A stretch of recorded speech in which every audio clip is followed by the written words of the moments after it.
very good afternoon to you all. Sawadee-krap, Mingalaba. Can you hear me well? Is that okay?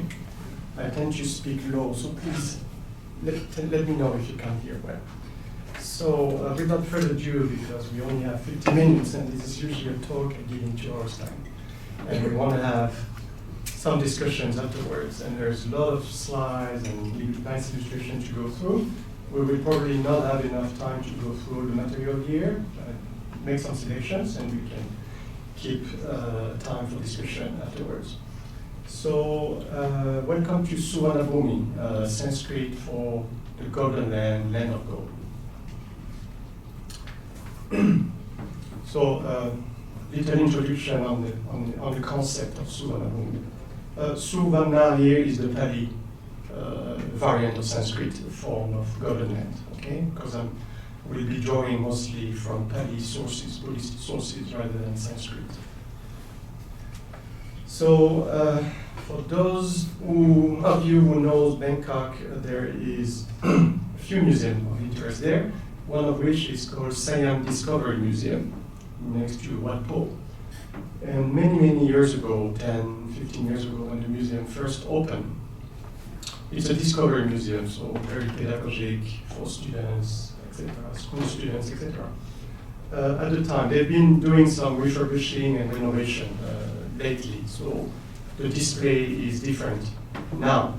But when they first opened the gallery some 15 years ago, the concept was to travel back in time, back to the first millennium era, and entering the Suvaṇṇabhūmi Golden Land Gallery. And so you will be following this little icon here, and the display will explain you what is what, where is Suvaṇṇabhūmi, etc. So the concept, to be clear, you have to separate the Sanskrit concept, Suvaṇṇabhūmi, or sometimes also known as Suvaṇṇabhūmi, Golden Land, Golden Islands, the Golden Peninsula, from Sanskrit sources, which you find in many places, in Indian Sanskrit Shastra, could be Buddhist sources, but not necessarily. And basically to talk about a land of riches, a kind of El Dorado, if you will, okay? A fancy place of where wealthy merchants, etc., would like to go and search for their spices and riches.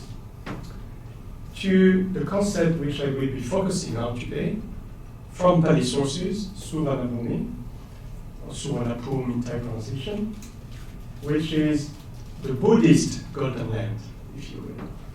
And when I say Buddhist here, I mean Theravada Buddhist, of course. So we will be basically following the Theravada Pali Buddhist sources, which refers back to some reference. I will give you the references to the time of King Asoka or Ashoka.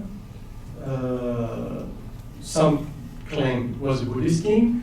And according to certain Pali sources, would have dispatched Buddhist missions around the Buddhist world at the time. So we're talking about 300 BCE. One of the missions were led by 2 monks named Soṇa and Uttara, went to Suvaṇṇabhūmi, wherever that is. So that is the starting point here of the presentation. So these are some references in Pali sources. I don't know if there are any Pali experts here. In many cases, it's not very clear what and where was Suvaṇṇabhūmi, but what's clear is that you have to go there, Gachati, by boat, crossing the Mahasamut, the big ocean. Okay, so it's somewhere beyond the seas, outside Jambudvipa, apparently. That is India. And the name and stories are found in Jatakas, for instance, Last Stories of the Buddha. This is an illustration, a visual illustration from Nakhon Pathom, next to Bangkok from the first millennium, showing you a ship, people, maybe including the Bodhisattva, the future Buddha, going to Suvaṇṇabhūmi back then. So this is referring basically to the early history of Buddhism, the spread of Buddhism, and again, Theravada Buddhism more specifically, from its motherland in India down to Sri Lanka, Lankadvipa, to elsewhere, including Southeast Asia, Thailand, Burma, Myanmar, etc. So what we are concerned here is with the, of course, the area in Southeast Asia. So some early and important Pali references that refer to the concept of the dispatching of the mission to Suvaṇṇabhūmi by 2 monks sent by King Asoka are the Dvāravatī, the chronicle of the island, and the Mahāvaṃsa, the great chronicle. So these are presumably composed around 4th, 5th, 6th century CE. That is many centuries after the facts, right? In what is today Sri Lanka. But then you have some other commentaries, sub-commentaries, and variants of the same text. Some may have been composed in Southeast Asia, perhaps Thailand. So we're talking about tikas, sub-commentaries, probably composed in Southeast Asia, maybe Thailand. What we call the extended Mahāvaṃsa. I will come back to this a little bit later. So in Mahāvaṃsa, chapter book 12, etc., we're talking about, so this is where you find the Thera, the monks, Uttara and Soṇa that were sent to Suvaṇṇabhūmi by this great monk, preceptor of King Asoka. And again, the text was, as we know, composed, collected in Sri Lanka. And it seemed to refer to dispatching in this direction, somewhere what is now in Burma, Myanmar, and Thailand. So for about over a century now, since Buddhist studies and archaeology of this region has taken interest, the old question has been, and it still is today, where is Suvaṇṇabhūmi? That was the main concern for not only scholars, but including Buddhist people from those nations. Okay? And again, so this is a question you may often see, read in books, newspapers, magazines. This is a caption letter from the museum that I mentioned, Science Discovery, asking the question, where Suvaṇṇabhūmi was really situated. Some popular books published back in the 70s, asking the question, Suvaṇṇabhūmi Yutinai, question mark, on Thailand first. And another book published a bit later, answering that question, Suvaṇṇabhūmi Yutini, that is here. Of course, Yutini, here, right here, in Thailand, of course. Now, our Burmese friends and Cambodian friends and Lao friends are basically asking and answering the same question in different way. Very recently, so this is a year and a half ago, the question has taken up again in Thai circles. In Thai PBS, for instance, there was a series of documentaries around this question. And you can find it on YouTube, it's very easy. It's in Thai though, but some Thai English subtitles, and here I screenshot asking, the journalist basically asking the same question again and again. So they're never satisfied with the answer, they have to find more evidence for it, to kind of prove that Suvaṇṇabhūmi was somewhere in the region. And why keep asking this question? Well, certainly there are political and religious agendas behind. So to quote the great scholar of Theravada Buddhism, Dr. Papot, Ajahn Papot from Sri Lankan, who is now retired, but having written his dissertation and book on the advent of Theravada Buddhism in Southeast Asia. Quote, why this question? This is driven by the pride, quote, the pride of claiming to be the first Buddhist state in Southeast Asia, unquote. So why are our Thai friends, Burmese friends, Khmer friends, or Buddhists asking this question is because it's very important to them to lay the foundation of where their faith comes from. Okay, and they want to claim to be the first. That's very important to them. Now, I've been living in Thailand for 20 years. It's my second home. I'm not a Buddhist myself, so I'm French by birth, so I have no hidden agenda in this debate here. I step aside and I just try to observe and look at the facts as an historian, archaeologist, and art historian, as we should do. So this presentation will be separated in two parts. The first part, reviewing some evidence, archaeological art evidence for the introduction of Buddhism in the region, archaeological, artistic, epigraphic inscriptions, etc., to give you an overview of it. And the second part, kind of fun to me, to see how, when, and by whom these, what I call a myth, of Suvaṇṇabhūmi has been developed and spread in the region. That is mostly, I will focus mostly today on two countries, Myanmar and Thailand. Myanmar, Burma. So, definition of a myth. Again, it's a subjective point of view. For those who believe, of course, there is no question about this story being a true account of the religion. Okay. So, we'll be reviewing for some time some early archaeological evidence here, starting with Burma or Myanmar. The early archaeological centers, can you hear me? Looks like, yeah, okay.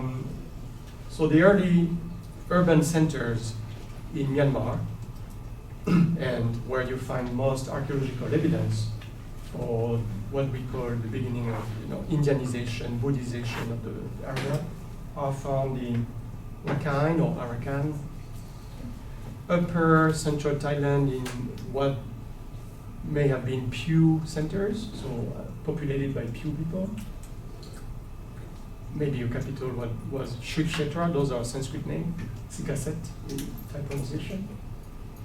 And possibly lower down, further down in the peninsula, called Lower Burma, which, at least from the second millennium onwards, were populated by Hmons. Okay? Of course, the Hmons will tell you it's always been Hmons since the time of the Buddha, but we don't really have evidence for that.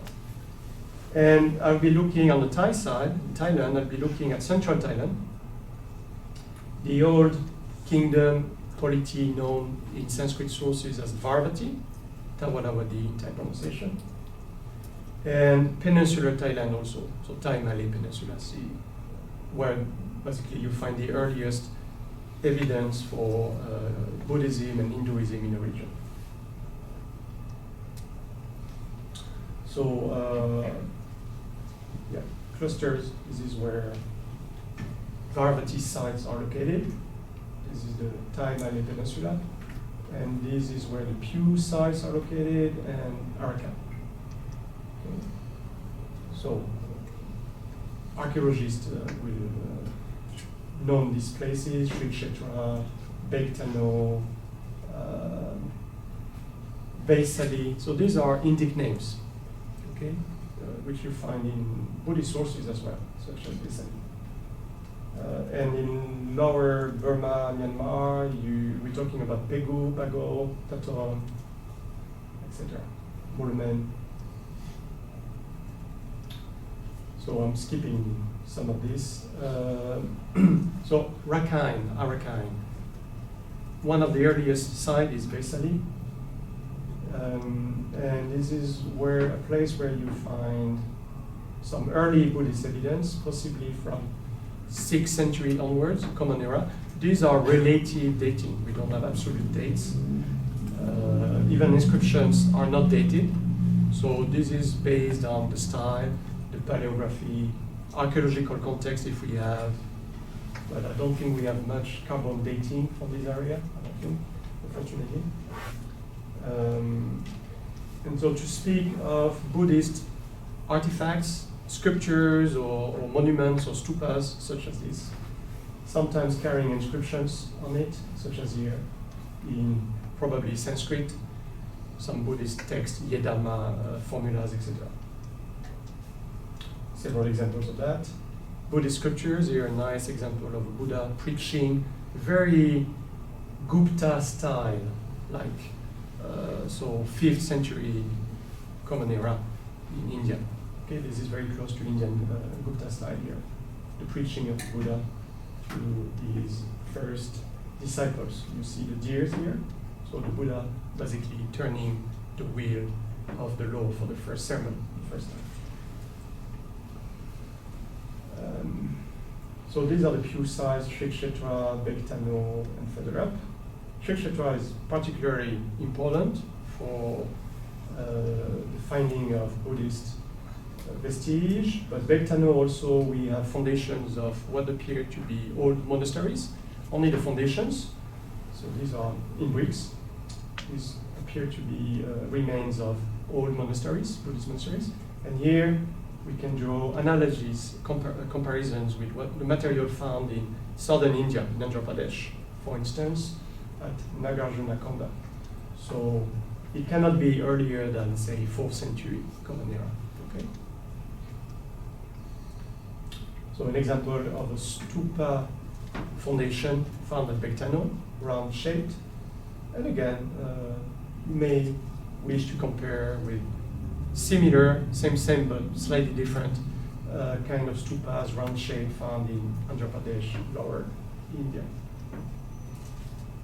Early Buddha images. We don't have the context for this little bronze. It may have traveled. We don't exactly know how it reached there. The dating is not certain. I've read in some Burmese newspapers that some people claim this to go back to the time of King Asoka, which I find it impossible, of course. More likely 6th, 7th century on style and iconography. Epigraphic evidence, very strong from Sri Kshetra specifically. Quite a few Pali inscriptions, the earliest found anywhere in the world, okay, are found at Sri Kshetra in today Burma. So, and these inscriptions are referring to some Buddhist concepts found in the Tipitaka, in the Abhidhamma specifically. Okay, so these are the reference, these are the illustrations, golden leaves inscribed in Pali. Again, datable to around the 6th century, not earlier than the 5th, I don't think. Reliquaries, miniature reliquaries in silver, gold, some carry inscriptions in both Pali and Pew. So that's Pew vernacular language. And these are referring to Buddhas of the past, the 4 Buddhas of the past, including the present time. We also find several small artifacts in terracotta, molded tablets, such as this, found throughout the region, from Rakhine to Pew size to Nakhon Pathom, to further down in the Malay Peninsula, and even in Indonesia. And these are, again, on style and iconography dated to the 7th century. A little bit later, from Tathon, lower Myanmar, you find Sima stones. You know what Sima stones are? Boundary markers to consecrate the most sacred Buddhist ordination hall. And these are found in Tathon, and they may be dated from a little later, from the 11th century. Some have narrative reliefs of the life of the Buddha or past lives of the Buddha. I'll pass on that. Turning to Thailand, an overview of archaeological evidence. Some early sites from the Malay Peninsula, from the Bronze Age period, what we call proto-historic period. That is a transition between prehistory to the earliest written evidence or inscriptions in the region. So from any time from a couple of centuries BCE to 3rd, 4th, 5th century CE. So these are the early sites. An important one is Khao Sam Keo further north here, in Chumpon. Okay. So in all these early sites, you don't find monuments, you don't find sculptures yet. Or if you do, then they are much later. But what you do find are small things such as this, beads, some with motifs. Here we find what we call today swastika. Okay? Although these ones seem to be depicting counterclockwise. Okay? So what you make of these finds? Unfortunately, we don't have the archaeological context for these findings. They are Shanks finds. Many of these artifacts are kept in private collection, in private hands.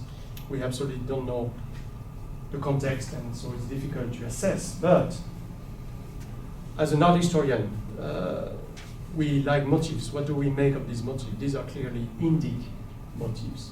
Do they reflect knowledge of the religion, the sasana, be it Buddhism, Jainism, something else?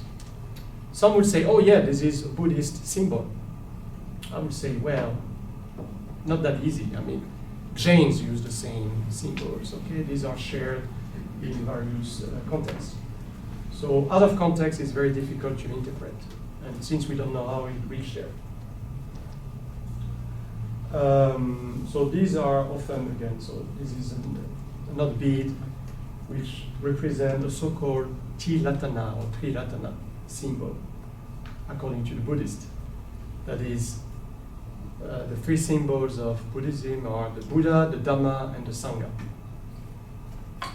And because of the repetitive patterns in Indian scriptures, some claim, again, that this is evidence for the early evidence for presence of Buddhism in the region.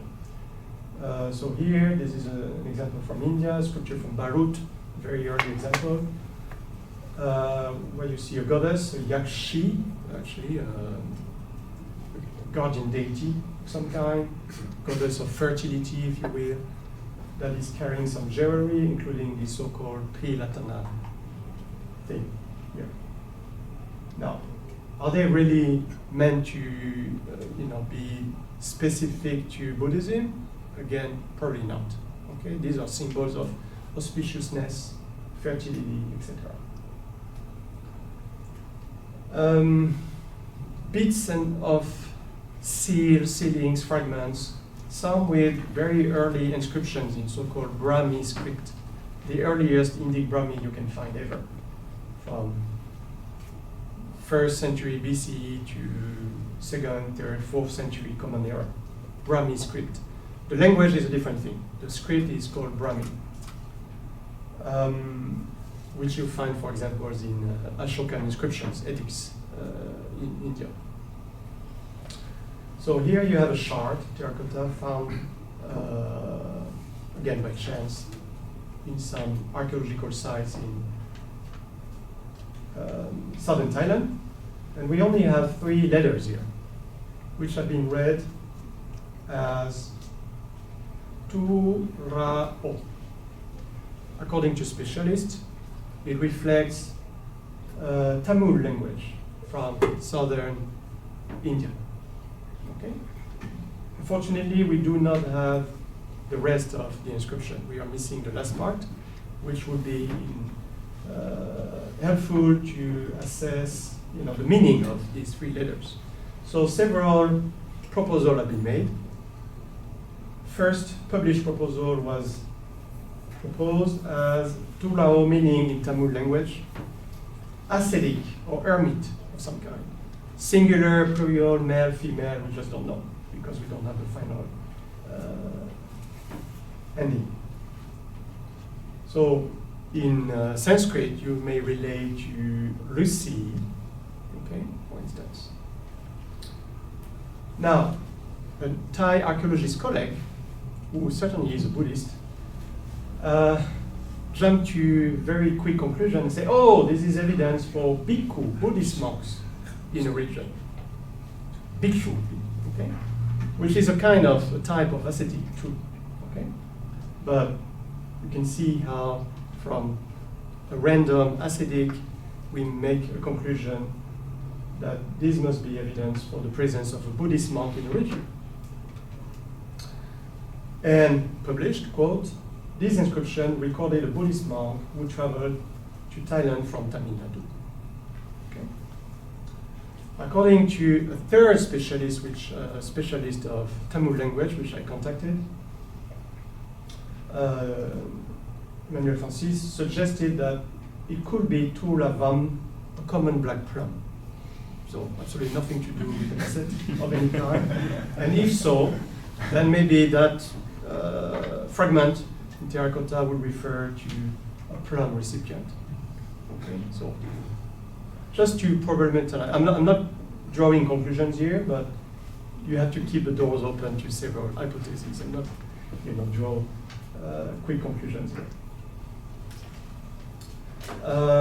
This is a nice golden ceiling which was found again in southern Thailand, which has a Prakrit inscription, so close to Sanskrit, and which refer to a captain, a sailor, Navika, whose name is Brahas Spati Sharma in Sanskrit, which can be dated again on paleography to the 2nd to the 4th century. So the question is, who was this captain? Was he a Buddhist? Was he a Brahmin? Was he a merchant? Who was he? Well, we just don't know. Okay, but he may have come from somewhere in India. That's quite likely. Okay. And in fact, we do have evidence for other navikas, captains, sailors coming to the region of Southeast Asia. This is one example, one well-known and well-published examples of a certain navika named Buddhagupta. This is found in the Upper Malay Peninsula. This inscription with a representation of a symbol. This captain may have been a Buddhist, okay, because of the name, because of the context, okay? But this is not to say that every navikas, sailors, and captains are Buddhist. Okay, this is a new discovery as well. Golden coin, since we're talking about the golden land, right? Where is the gold? Found in Krabi province. Obverse representing a portrait from profile, maybe a king, important prominent figure. And on the reverse, inscription in Brahmi script, which has been recently read as meaning a given name, Vishnuvarma in Prakrit, or Vishnu Valman in Sanskrit. So this is of the possession of this person who may be a king or prince of some kind named Vishnu Valman, and I have written on this. So here we have someone named Vishnu Valman, unlikely that he was a Buddhist, okay? Protected by Vishnu. That's the meaning of the name. And in fact, we have other evidence of other Vishnu Valmans in a region from the Malay Peninsula. So, back further up in central Thailand, Nakhon Pathom is here. This is today Bangkok. For many decades, scientists, archaeologists in Thailand had this vision of the first millennium being basically here in central Thailand, what we call here the Chao Phraya Valley. This was deep blue sea, okay, as it was thought at the time. So Nakhon Pathom, Suphanburi, Lopburi, even Ayutthaya was underwater. Nakhon Nayok, Prachinburi, these are the Dvāravatī sites that we know, early first millennium sites. And according to this theory, it was thought that these were harbor of some kind or seaport, because most of this part was underwater. Okay, so this was the idea for many decades until recently. So the previous idea. More recent studies have kind of debunked this vision, saying that yes, this area of central Thailand today was indeed underwater, but we're talking about 10,000 BCE. not 1,000 BC, not 1,000 years before present. Okay, so talking about the first millennium Common Era, it was more likely that this area was a marshland, a swamp, which was very inauspicious for inhabiting, which is why you don't find evidence of settlements or urban centers of importance here until the time of Ayutthaya, basically 13th, 14th century. So all these Dvāravatī sites were on higher levels here, around here. Okay. Nevertheless, Nakhon Pathom then, in Nakhon Pathom you do find a lot of evidence for Buddhism from maybe 6th, 7th century onwards, including seals like this, with a representation of a ship, and sometimes inscriptions again, sealings with Brahmi scripts, which has been read again differently by different people. The first reading, proposed reading, was Valapatana, meaning excellent seaport. Other people, different interpretations. So, but this is the first published example, and again, which to the mind of many has kind of helped some archaeologists to interpret Nakhon Pathom as being a seaport, just because they found the city. Okay, but it may not be again that easy. An artifact that is often used and shown in illustrations for the presence of early Buddhism and Buddhist monks in a region is this one. Just a tiny fragment found in Utong, Cradle of Gold, Suphanburi province. So what you see here, this is a drawing. You seem to see 3 standing fingers, most likely monks, bhikkhu or bhikshu of some kind, okay? Not Buddhas, probably not. You don't see the cranial protuberance. These are disciples holding a bow, okay? So most likely what you see here is evidence for monks going on alms round, okay? This is one of the Buddhist practice, going on alms round on the begging duta, okay? Duty of the bhikkhus is to beg their food in the morning, right? As you see to this day, if you go to Thailand, early mornings, you see monks going on alms round. And so this is the fragment I'm talking about, which have often been used illustrating books such as this one, Suvaṇṇabhūmi Yutini, the Golden Land is here, using this kind of evidence here. Other evidence from Dvāravatī sites are the well-known Dharma chakras made of stone, huge ones, several of them have been found, some with inscriptions in Pali referring to the 4 truths of Buddhism, etc. So wheels, pillars, so this is the complete setting found in Dvāravatī sites. Okay? And evidently drawn on some other earlier examples found in India, such as here, including the Ashokan pillars found at various Buddhist sites in India. Okay? So the assumption is that these wheels on columns were set as part of a temple or monastery or stupa complex. Okay, so you would have a stupa and you would have pillar next to it with a wheel. Okay, symbol of the Dharma, the law. Inscriptions in Pali, many of them, Buddha images, all these material dating to 7th, 8th century approximately. Nothing earlier to my knowledge.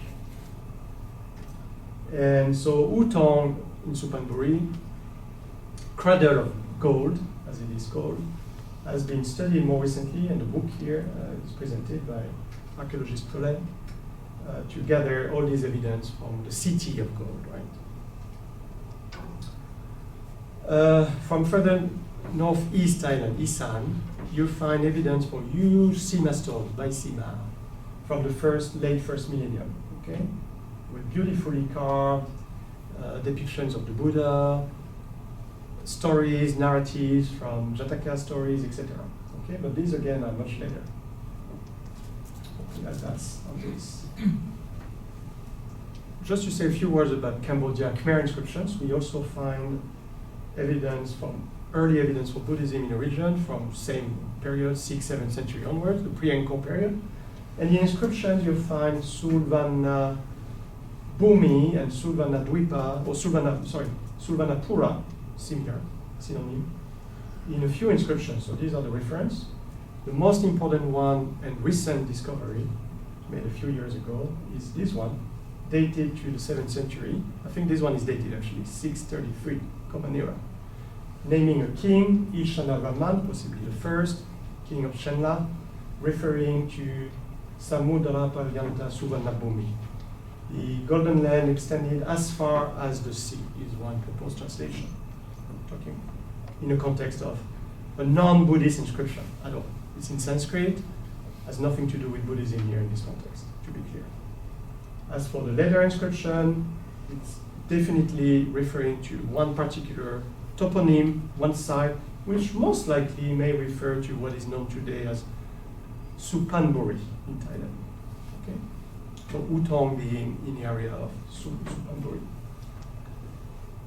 The first Thai epigraphic evidence that I know of comes from King Ramkhamhaeng stone inscription, so-called inscription number 1, possibly from Sukhothai period, 13th, 14th century, and somewhere on phase D, on the fourth phase, there is a mention of Suvaṇṇabhūmi, again, Thai pronunciations for Suvaṇṇapura, the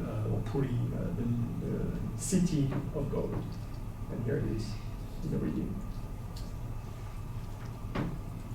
Okay, so a quick overview of archaeological evidence. There's of course much more we could discuss about. Now, second part. Let's turn to the more fictional part.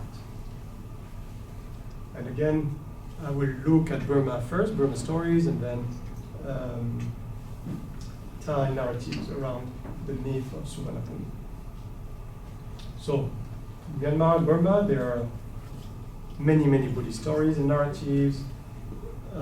Some important ones are related to the Shwedagon Pagoda in Yangon. I will mention that. The Golden Rock, Shaktio. And Buddhas in general, but an important icon for Buddhist Burmese is the Mahamuni Buddha image, which is today in Mandalay.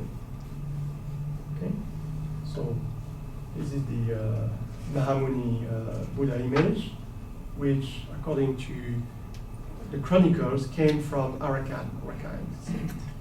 These two sites are or were originally in what we call mainland, Rāmaññadesa, the country of the Mon. Okay? So, according to chronicles and narratives, there are many stories telling us that the Buddha himself, the historical Buddha, Siddhartha Gautama, came or flew to the region, okay, visiting and making prophecies, pointing this place, that place, and making prophecies for the future, the founding of a great city of Amsavati, for example, in today lower Myanmar, Pego. Stories about the casting of this important image, the Mahamuni, from the time of the Buddha. Okay, so here is Siddhartha Gautama, the historical Buddha, so 500 BCE, presumably, and insuffling life, consecrating the casting of the new Buddha image known as Mahamuni. Okay, so these are the traditions that are popular in Burma. So here is a vision of the Buddha flying and forecasting the birth of the future city of Pago, Amsavati, today. Here, right here. Okay. Golden Rock here, Tatom. Golden Rock also has legends. I think the rock is held by magic because of some hairs, relics of the Buddha, I believe it is. The Shwedagon Pagoda certainly is linked to the enshrinement of relics of past Buddhas, not just Siddhartha Gautama, but including the other past Buddhas, and more specifically, hair relic of the Buddhas. And it goes back to the narrative of during the time of the Buddha. On the 7th week after enlightenment, you see Siddhartha Gautama meditating, and you see the true merchants. You may be familiar with the story. Balika, Tapusa and Balika, they are named in Buddhist scriptures, making an offering of food to the Buddha, and the Buddha, to thank them, give them air relics to the merchants. And the merchants very happy when they go back home. So according to Burmese Mon tradition, home means Burma, Sri Lankan precisely. They will enshrine these relics right there. And so if you visit the Sri Lankan in the future, this is the main stupa. The inscriptions that tell us all about this story are written in Pali language, and they are kept in this corner, and they're dated from the 15th century. Okay?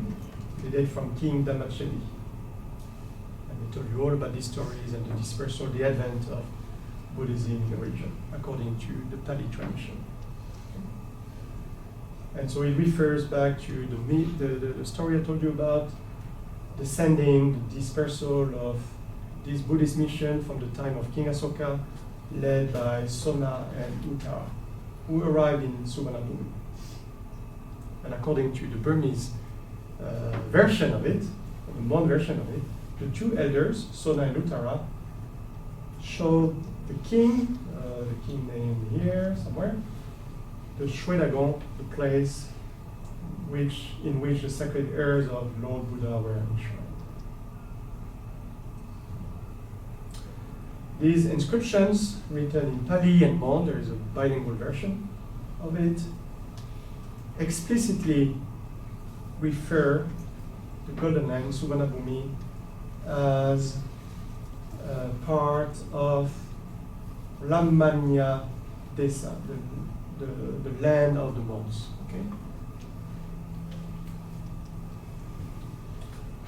Still in the region around Taton, you have places where local folks and people believe are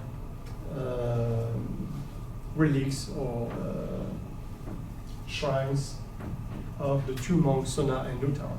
Okay, so you see depictions here of monk Soṇa, the elder Soṇa, passing away, the parinirvana of Soṇa, and on the other side, the passing away of Uttara, the two monks that arrived in Suvaṇṇabhūmi and preached Buddhism for the first time. Turning to Thailand, the early history of Buddhism starts, at least in chronicles and textbooks, at Nakhon Pathom. So Nakhon Pathom is the modern name. It comes from Pali, or Sanskrit, Nagara Patana, meaning the first city, the most prominent city, the earliest city. Okay? You have to bear in mind that this is a modern name. It's been given in the 19th century by the time of King Mongkut Ramana IV. We don't know the old name of the place. And so these Papatom Shedi, the Patama Shettiya, the first most important Shedi or stupa in Thailand. It's this one. You may have seen it in pictures. It's the highest in Thailand. Some say even in the world, even higher than the Sri Lankan. There is some competition here. But actually, again, what you see here is modern. This is late 19th century reconstruction. Okay? An early painting here. If you visit one of the shrines, you see early paintings from the early 20th century, which shows the enshrinement of an older monument, possibly dating from the Ayutthaya period, by this new stupa. Okay? So these are some early photographic evidence taken by French visitors at the time here, when Papatom Shedi was still under construction, not quite finished. And so this goes back to the time of Prince Mongkut, when he was not even a king yet. Okay? As you may know, for many years, Prince Mongkut was a bhikkhu, monk, for some 20 plus years before becoming a king. And during his times in Mongkut, he would have traveled many places in Thailand. He went to Sukhothai, and he discovered, guess what? The Rāmaññadesa stone inscription. He went to Nakhon Pathom, guess what? He discovered the Pathom place site, as it was at the time, not yet with the renovated stupa. Okay, so King Mongkut went pilgrimage in the region. Nakhon Pathom didn't exist yet.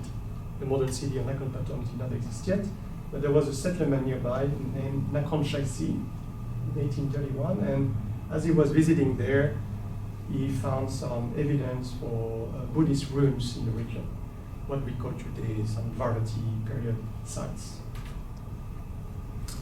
And so he came to see the old Pathom Chedi, as it was at the time, this part. And there was, of course, never been any archaeological digging or excavation there. But assuming that this structure, with the top prang Ayutthaya style, most likely would have covered an even earlier stupa or chedi, going back as far back as the time of King Asoka or the early Buddhist centuries. A Sanchi-like stupa, if you like, if you're familiar with Sanchi, one of the early great stupas in India from 2nd, 3rd, 1st century BCE. Okay? So this is only an hypothesis, we just don't know. There's never been any archaeological excavations in the area to confirm that. Okay? But the assumption is there. Buddhist inscriptions have been found in Nakhon Pathom, many of those, in Pali. And so all this together, and we're talking about mid-19th century, Prince Mongkut and King Mongkut later on was a scholar monk and a scholar king as well. He was very interested in many things, including the history of Buddhism, certainly. Okay? And he has written an inscription, which is found here, still in situ in temple, which reads in translation, referring to these many inscriptions found in the region. These formulas, inscriptions, came from Majjhima Patet, Madhya Pradesh in India today, and have been sent along with relics of Somana Kodo, that is the Thai pronunciation for Samanera, the recluse, Gautama, that is the Buddha, historical Buddha, to all Buddhist countries, including Suvaṇṇabhūmi, of course. And this formula was venerated as a precious thing at the time of the great king Dhammasoka, the great king, religious King Asoka. Okay? So he was the first, really, as a prince and later king, Mongkut, to make this connection between these old Buddhist artifacts, stupas, Pali's inscriptions found in the region of Nakhon Pathom, linking it to what the story he knew at the time, that is Dvāravatī, Mahāvaṃsa, the Buddhist chronicles that he had studied as a monk, and connecting it to the myth of Suvaṇṇabhūmi and King Asoka. Now, of course, it is entirely possible that one stupa may enshrine an older type. We have evidence of this from Burma, Pagan, for instance. Here you see a stupa covering an older one. Okay? But you say that these stupa may also have enshrined an older one who have etc., like Russian doors, going back to the time of the Buddha is a bit too far-fetched, I think. I don't think we have evidence of that anyway. Next in line, after King Mongkut, comes Prince Damrong, one of the sons, and also known as the father of Thai history from late 19th century, early 20th century. So he was, again, a scholar at the time, writing historical books, but with certainly a certain bias in writing history from a Buddhist point of view. And here's a quote in translation from one of the early textbooks he has written.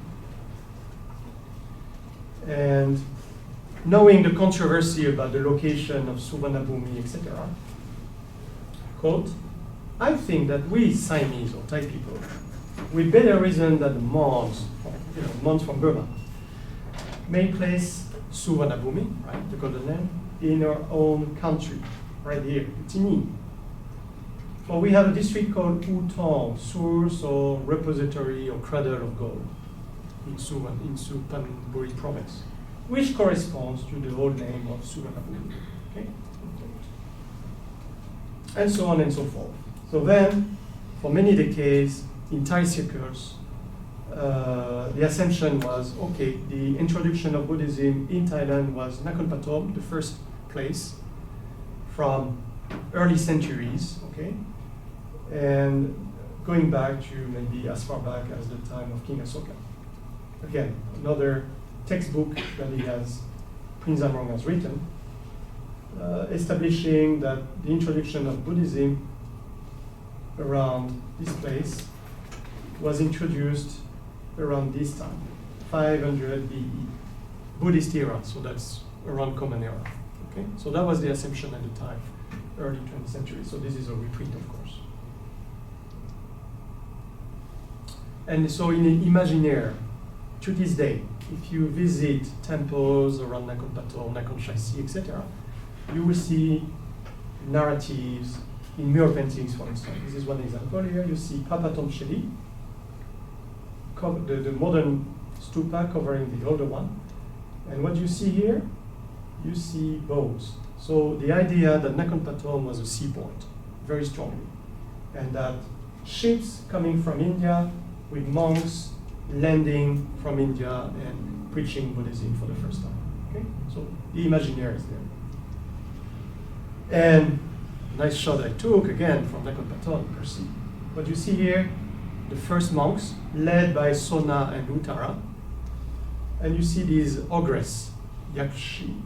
And again, these relate very closely to the Mahāvaṃsa, book 12, that excerpt that I read, which says that when the monks arrive in Suvaṇṇabhūmi, they had to face this monster, and eventually she is tamed and converted to Buddhism.